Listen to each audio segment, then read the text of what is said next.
G'day friends, my name is James. Welcome back to my channel. Welcome if you're new. Today I'm going to be doing, first of all, stream of consciousness journaling. Talk about that in a second. Hello me in the future. I'm recording this now because I'm finished Zumba, so I have a bit of post-workout clarity, and I just want to have this conversation. It's about criticism, so if you're feeling a little heavy today, maybe skip this one or just mute me and put some calming music on. It's not going to be a difficult conversation as far as I don't think it's going to stimulate any negative feelings about. No, that's a lie. I think it might. That's why I'm saying this up front. My other disclaimer is I'm not a therapist, so take all of this for what you will. It's my own personal life experience. So that's just where I'm speaking from. But if you don't want any of that, we might be getting a little heavy. I'm not quite sure. It all depends on how sensitive this topic is for you. So it's about criticism. The stream of consciousness journaling that you'll be seeing me do down there is it's something that I just do as a very physical practice to brain dump. I'm doing this later because I have a lot of thoughts right in my head, but I thought, you know what, let me get this out chatting first, because if I do that first and then I record this, I'll be a zombie at that point. It's funny, after those sessions where I do all of that stream of consciousness, I just feel so relaxed and so peaceful. So it's why I do it, and it takes me out of where I'm at right now. I'm sure you can feel the energy bursting at the seams. We got to do it this way. Anyway, let's talk about the topic, which is criticism. I'm going to talk from my own personal experience, and I really want to stick to criticism online or criticism of art or dance, really, because that was where I got criticism as well. I mostly want to talk about my thoughts and feelings about it now. But to do that, we have to kind of contextualize how I used to think and feel about it. And I think it's all pretty standard, right? Everyone watching this video will have received criticism at some point. Constructive, garbage, who knows? You've probably received some. You may still hold on to some. It's totally a normal part of life, I think. And there's also a pretty high likelihood that you've given criticism as well. I'm not going to talk about that part for me because I'm still in process. But yeah, I'm a pretty critical person. So I'm just going to tell you that right now, as it is now, where I'm at, this age, at this point in life, I hear criticism. My main, my response that I usually have is, why would you say that? I'm talking about unsolicited, by the way, and kind of non-constructive. But even with constructive criticism that's kind of out of the blue, I usually stop and think, why would you say that? And I read through it, and I would say almost 100% of the time, it's not a thought that goes beyond that. I want to talk to how I get to that place because I'm not quite sure. I know that I talk to Steve. Obviously, my husband is my sounding board for a lot of thoughts and feelings I have, but I don't know how common this is that people feel and receive criticism and how quickly they're able to process it or turn it over. And for me, I feel like that's one of the things that I really, really enjoy about being at this point in life and being where I'm at, is that it's not something that binds me the way that it used to. Back when I was younger, criticism from almost anyone for anything was heartbreaking, and I just couldn't bear it. I was so sensitive to it. I wanted so much validation. A lot of that has to do with being a closeted gay kid. That's its own set of issues to talk about for another day. But, a lot of what I needed to be validated for, I had a lot of validation at home. So don't get me wrong, I'm not going there either. But criticisms from the outside, like criticisms I received at school, criticism I received at dance, criticism I received, ultimately later in life when social media happened and I put myself out there.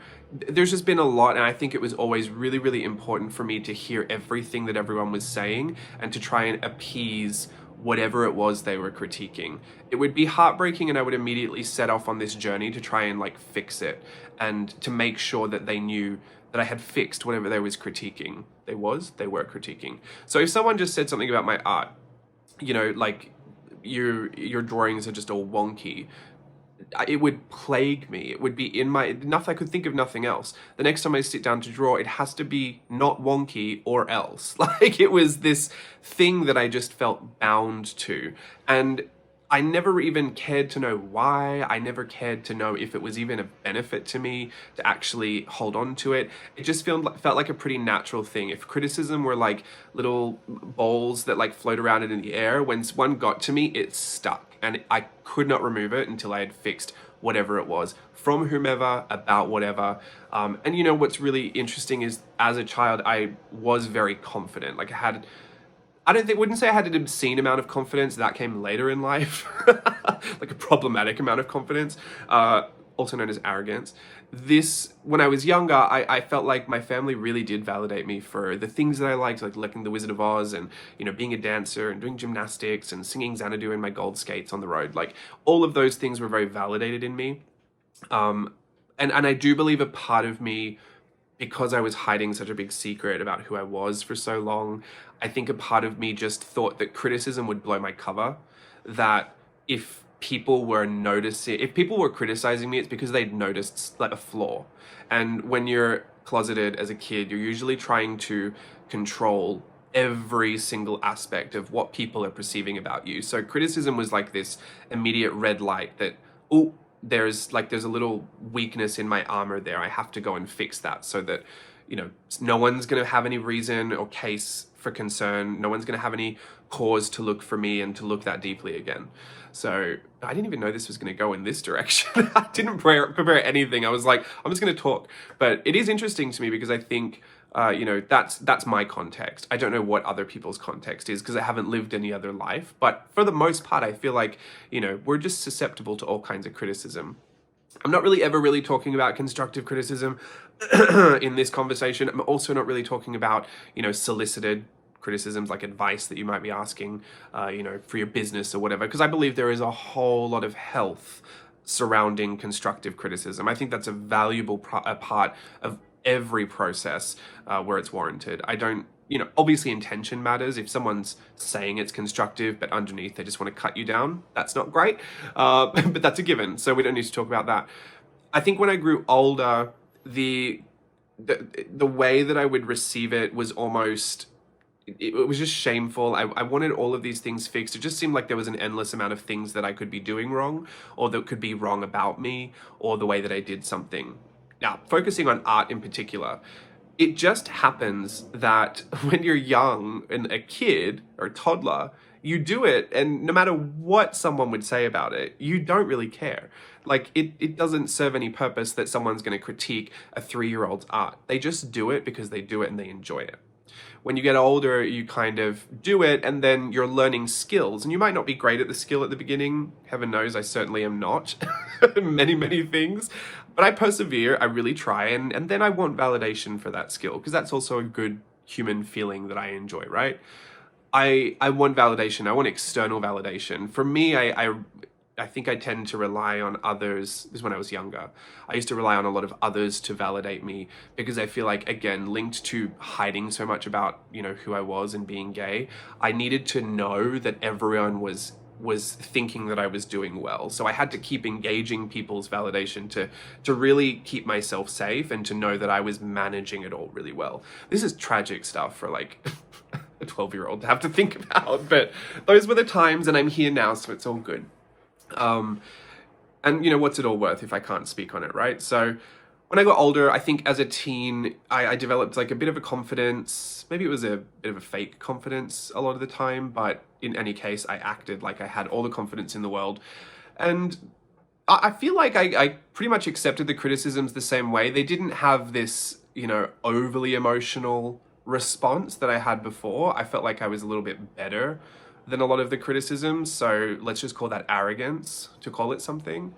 And I can stand by that. I was a pretty wild teenager, and I was arrogant, and I was a bully, and I was confrontational. I was a mess. So sorry to everyone who knew me as a teenager. Chief among them, my mother. The thing when I went and left school, it's like all the criticisms that I ever received at school stopped. All the criticisms I ever received at dance, I always just assumed those were pretty constructive, just because they were meant for me to get a job in, you know, the dance industry, and there was a very specific way that you would have to get that. So you'd have to be critiqued into being a better performer, to having better technique, and to, you know, warming up and everything. When I became an adult and I feel like I just entered life on my own, and it's not like I would get upset and run back to my childhood room and slam the door and bury my face into the pillows and wait for mum to cook me dinner. You're out there in the wild, you're in the world, experiencing life by yourself. And then I had this kind of realization that everything that I was about to go through, or everything that I am going through, it is my responsibility only to take care of myself through it. Now, I also had a pretty warped view of that experience, because my first job out of high school was Tokyo Disney Resort, and everything in that contract was pretty much taken care of. It was a 5-day work week. They furnish you with flights over there, an apartment, per diem. You have no bills, no expenses, nothing. And it was actually my dream job. Like, I loved it. I wanted to do it for years. And so that was my view of like the world. I thought that's what being an adult was, and it was the most magical thing ever. I loved it. I thought, why do people ever want to go back to school? Or why was everyone telling me for years, like, oh, well, when you make it out into the real world, you'll see. I thought it was the best thing ever. Sorry for the jump cut. I ran out of space on my phone, but I'm here. I thought it was the best thing ever. Pick up where we left off. I didn't know why people felt that way. I don't want to go into my whole life story, but I think that was the realization that, okay, everything that I have experienced today will be my job to process through and walk into tomorrow. Like, mum's not going to do it, gran's not going to do it, auntie's not going to be there to like, hug me when it's all finished. It's all just me now. And I felt like that was that's adulthood, that's growing up, right? That's the thing that I won't be able to do anymore, is I won't be able to rely on everyone to hold my emotions together when I feel like I just want to be a big baby and be taken care of. But from there, I would say I went through a period where like there wasn't much criticism for anything. Like, I mean, yes, in dance, like we got our critiques, but in art, I wasn't really fully sharing it with anybody. And then in friendships, like I feel like I had a good amount of friendships, and that I was making the mistakes you would make as a young adult within my friendship groups. And I received some criticism there, but I think for all intents and purposes, I felt like I left a lot of that in childhood. Let's just call the teenage years childhood as well. It really felt like there was this switch between who I had left behind, and I felt like my wings had just, I want to say enveloped, but that's not, that would be to bring it in. Whatever. I spread my wings and started going, and I thought, rather naively, that I was just done with all of that. Like, I was done from feeling like I had to do all of what I've been conditioned to feel like I had to do all my childhood. But it wasn't until later where I would start to share my art. And let's talk about art specifically. Let's just talk about the last 5 to 7 years. When I would start to share my art online, you notice these things come back, this unsolicited criticism, this like, oh, that's not very original. And when you're learning and you're watching someone else on a YouTube video and you're trying what they're telling you to try, and then they tell you it's not original, I had a hard time, because it was like everything that I'd had from before had just come back. And it's not like I was without it, but those were the things that were starting to stick to me again. These kinds of, now I can't sit down and open up my journal and do anything unless it's completely original. Otherwise, this is going to be like, people are going to get on my case. People are going to write to me about it. People are going to put this in another Facebook group and say something about it. And let's all just take a pause to remember that my first few years into art journaling, I was a part of Facebook groups, and I maybe wasn't the kindest person on the planet. I had a real issue with posts getting deleted. I felt so personally attacked by it. It seems so stupid now. I'm so sorry to anyone that I was irritated at for that. But, criticism in art is a really tricky thing. Whenever I got critiqued at dance, it was because there was a proper way to do it. There was a way that your foot is supposed to be connected to your ankle. That's just it. It's you, James, you're sickling your foot. Turn your foot out. So it was a very real, simple thing to understand. And you could just know, okay, well, I was doing it wrong. My only option is to work on doing it right. With art, it's so subjective. There's no real right way to do it. Apparently, there are a ton of wrong things to do, which you don't really always know when you're entering a social media space. Like, it's really actually hard to pick up the vibe of the community that you're entering, as far as like, oh, this is how this person runs this Facebook page, and this is how this person runs this Patreon. This is how this person runs that Patreon. So you're always kind of just thrown to the wind, and you just kind of get by, I guess, until you figure it out. But entering all of the art journaling and then putting myself out there just felt very vulnerable again, because I wanted to be a part of it. I wanted to be amongst all of it, but I felt like these criticisms that I would get were keeping me from that. It was like I needed that validation again, that I wouldn't actually feel like I was okay here until people were validating it and no one was criticizing it. Because the criticizing, again, it would blow my cover. As an artist, you feel like the cover that's going to get blown is that you're faking it the whole time. And let's be real, a lot of us do fake a lot of stuff. Like, you know, I specifically have a method of stamping out the base of my illustrations for many, many, many things. Yes, I drew the original stamp, but do you think I want to draw that every single time? No, I just want the base. I want to work from the base. I don't care to redraw the base. But, you know, for all intents and purposes, it can sometimes make you feel like you're faking it. Now, I think it's a great process, but you know, if someone were to say that to me a few years ago, you know, back when I started, like, well, you're cheating because you're using this stamp as a base to your illustration, that would have really stuck to me. And I would have been like, yeah, no, I can't do that anymore. Or I can never let anyone know that I did it, which is, we have a technique for that too. Just use water soluble ink. Look, I'm only laughing because I'm at a place now where literally none of that matters to me, but it did matter. I want to validate that it does matter, and I can earnestly say, like, I know what that feels like. And I didn't actually think you could be on the other side of it. I thought that whilst criticism was present, you were always going to feel and react to it the same way you already had before in the past. Like, what was growth even going to look like in that area? Could I ever get to a place where it just didn't really affect me? I wasn't thinking those things, but something happened over time that led me there. And I want to attribute it all to this one thing. I feel like I'm doing one of those clickbait videos. One thing you need to fix all your problems. Look, I can't say this is going to work for everyone. For me, I identified what I wanted and worked towards that. And the more I identified what I wanted, the more I was able to filter the relevancy of all those criticisms.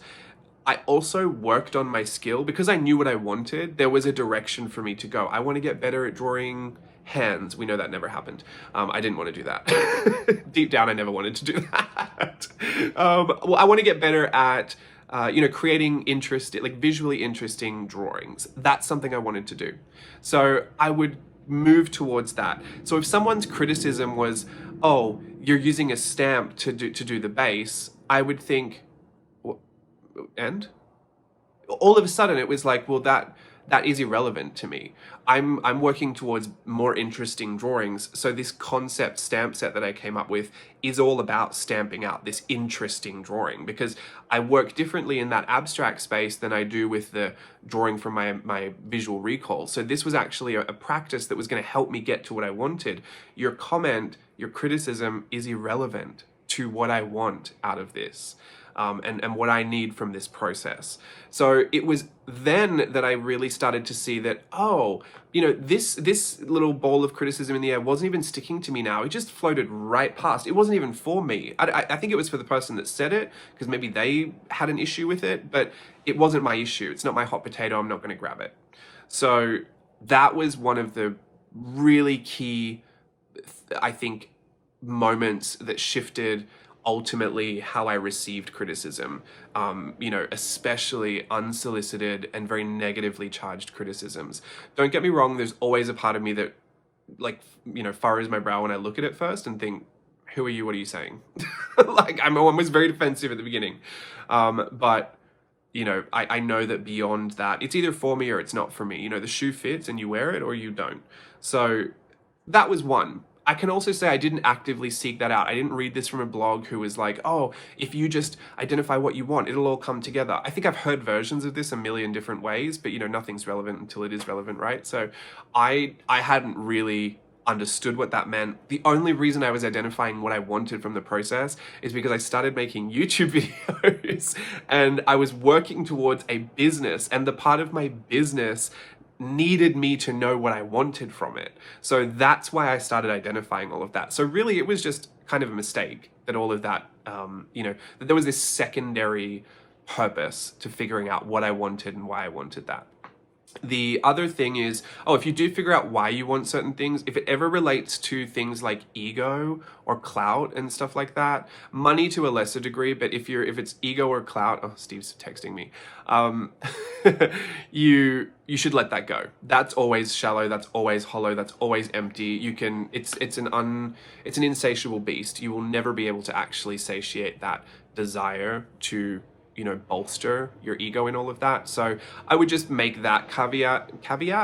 I feel like I'm struggling with my accent now.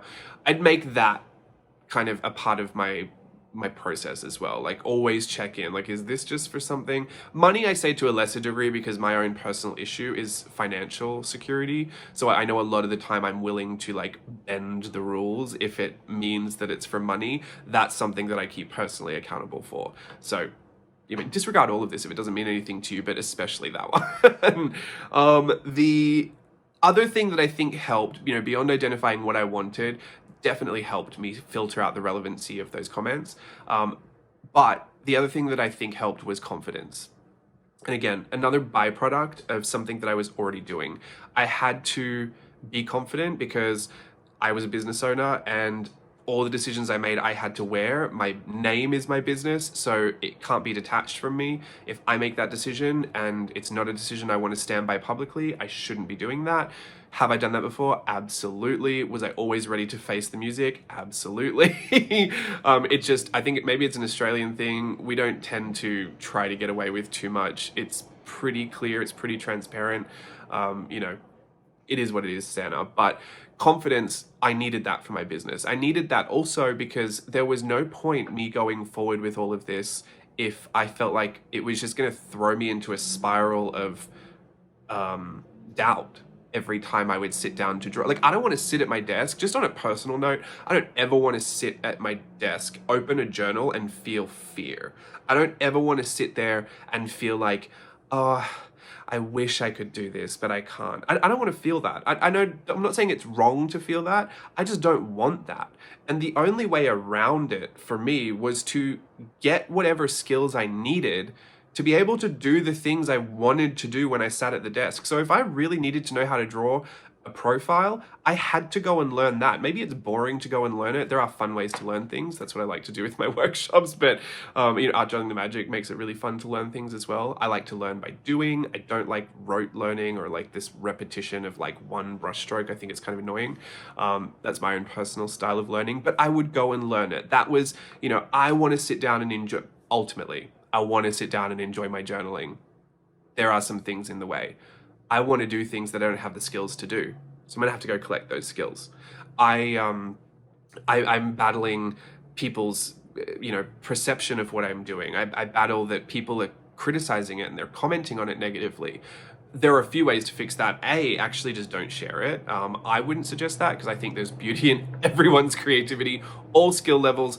Even if you're doing the exact same thing as somebody else, your voice is different, your story is different. So I appreciate as much of it as I can lay my eyes on because selfishly I enjoy looking at it. But, there is an option to not share it. But there's also an option to, work on validating that yourself. There's an option to make a move forward that would help. I don't know if I ever really knew this before, but hopefully if some of this resonates with you, I want to at least there's one way to go and do that.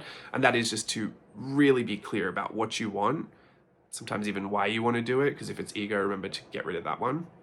And then to seek after that so that when you get it, when it's inevitable, someone's going to say something to you, you can filter out that relevancy.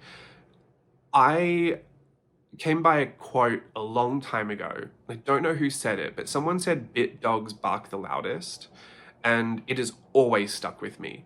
It's always stuck with me because I watch a lot of YouTube and I watch a lot of people who put their own personal experiences online. I know that we have this parasocial relationship where I share a lot of my personal experience, but there is a I would say there's probably about 80% at this point that you don't know about me and my history, my life. I keep it that way on purpose. I keep it private because a lot of that is not what I want to share with you. It's not the experience I want you to have. They're not stories I really want you to hear. And it's not what I'd like to be out in the world, right? So that's why I keep it private. But I watch a lot of YouTubers and I watch a lot of things that people talk about and repeat, and their emotions change when they're talking about it, and it's like they're giving themselves away. The bit dog barks the loudest. They're speaking on something that it's almost projection. Sometimes people are just really upfront about it, right? Like sometimes people just say, I'm struggling with this, so I'm just going to speak about it. I have my own feelings about all of that too, but other times people are kind of giving out the advice that they wish they could take themselves. I hope none of this has come across that way. I hope the proof is in the pudding. I rarely ever speak about things like this. In fact, the things that I do struggle with the most, I usually don't ever speak on, just because that's what I struggle with the most, and that's not what I want to be talking to people about. So this is just something that pops into my head because I do receive criticism, and it doesn't go unnoticed that my feelings and attitudes towards that have changed throughout my life, throughout growth, throughout some maturity, through some years of aging, and through some experiences. And I do think that there is a really, very solid connection between these last few years of growing my business and being intentional about that, and identifying what I want from my art, from my creativity, and then noticing that a lot of the comments just don't even matter to me anymore.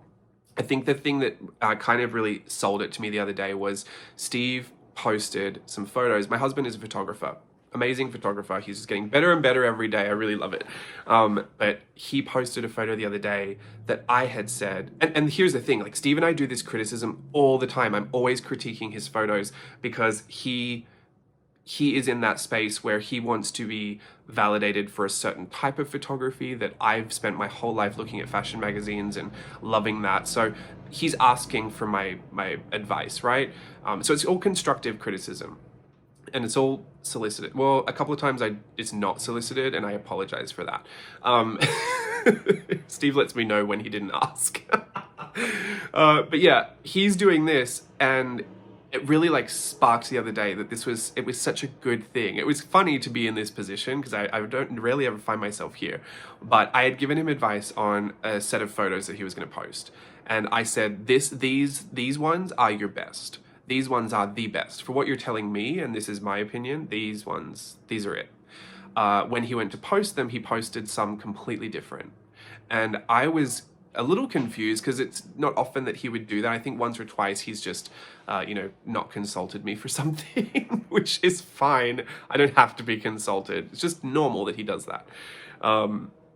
He had posted it, and I had asked him, I was like, oh, did something happen? What was with the photos? They're great. These photos are great too. I never thought that those photos were bad. I just thought these three were the best. And he didn't pick some of those. And he said, well, I just liked these ones better. I just think she looks more beautiful here. And I thought, sure. What can I say? My opinion was that those three were the best. Steve, I think, for the first time, I wouldn't even say first, but I think I'm going to say first because it sounds more dramatic. But yeah, I think for the first time, he had really said, you know what? I appreciate that feedback. I'm going to do what I want to do because this is what I want, and I'm going to stand by that. And the confidence that he had to do that meant that when I had reiterated, oh, you didn't choose the three that I chose, wasn't this negative, stuck on me, have to go delete it, have to go and redo that to validate, because then James won't say anything nice about it and he's not going to validate. There was no breakdown. There was no, this is all terrible. There was no negative emotion attached to it because suddenly my opinion was irrelevant to what Steve wanted. And I think the thing that is nice about it was weird for me to be there, but it was nice because for the longest time, I have always said after every time I give Steve my opinion, that's just what I think. You should do what you want to do. And a lot of the time I know Steve just leans into my opinion because he trusts it. And so that's a nice thing that he does. But I have always wanted him, maybe selfishly, so I didn't have to weigh in so much. Just a little bit of me just doesn't want to have to do some of that extra work. But you know, I wanted him to be able to trust himself to do all of that and to make those decisions, even though it's an area that he's learning and we're all bound to make some mistakes here and there while we're learning. I wanted him to have the confidence because I know that's what I benefited from, is not having to rely on that validation from someone else, from getting it from within. And one of those things was you have to do what you want to do. You just have to. So that was a really key moment for him, I think, to step forward like that. And it was just really validating for the part of me that sees that success in myself when it comes to criticism and knows that I've known Steve for so long. I've known his struggles with criticism for so long, and he's spoken to them publicly before on this and in our Patreon experiences and in our virtual voyage experiences. Like, he's quite an open book about that, and imposter syndrome as well. So to see him do that, it just makes me happy, and I feel like I want to share that. I feel like I want to make sure that if you've never heard, that there is a way to take that criticism and to not be bound by it, to kind of free yourself from the heaviness of all those emotions that it can often bring us when we're younger, that we can incidentally, I guess, take with us through adulthood if we don't address it. Like I said, I didn't ever know that that was something that I could address or that I could find some kind of growth in, but I think that's definitely a good way to start doing it. I can't say it'll work for everyone, but for Steve and I think we both definitely benefit from it, especially now more than ever. Like, Steve's a performer, I'm a performer. We both have, you know, creative visual art expressions. Like, I do my journaling and my painting and my drawing, and Steve does photography. Like, we are, I guess you would say, like, ripe for criticism. We're always putting something out there that someone can have an opinion of and just share it back to us. And, you know, I'd say we've always been pretty vulnerable to that if those criticisms were going to get us down. And yeah. Oh, I think that's someone from my Zumba. Sorry, people watch. Oh no, it's not her. Looked like this chick. Anyway, you don't know her. That's all I want to say. That's all I want to share with you. Hopefully you could glean whatever you needed to get from that. Leave your criticism of this video in the comment section below. And I will filter out whether I think it's relevant or not. Yeah. There's a whole other conversation to be had for constructive criticism. There's a whole other conversation to be had for why I think there's a lot of healthy ways to critique something. But for now, I just wanted to let you know that if you do struggle keeping some of those negative emotions attached to it, if you do struggle to filter through relevancy, if you do struggle to let go of how bound you feel by trying to get that validated, there's a way out of that. And hopefully you could just start today just by identifying a few things that you would want. Now I feel like I'm pretending to be a therapist. Therapist cosplay. But do it and see if it helps. You know, the worst thing you can do is identify a few things you want out of your creativity today. But I think it would help. Anyway, thanks for watching. I'll see you again soon. Until then, bye.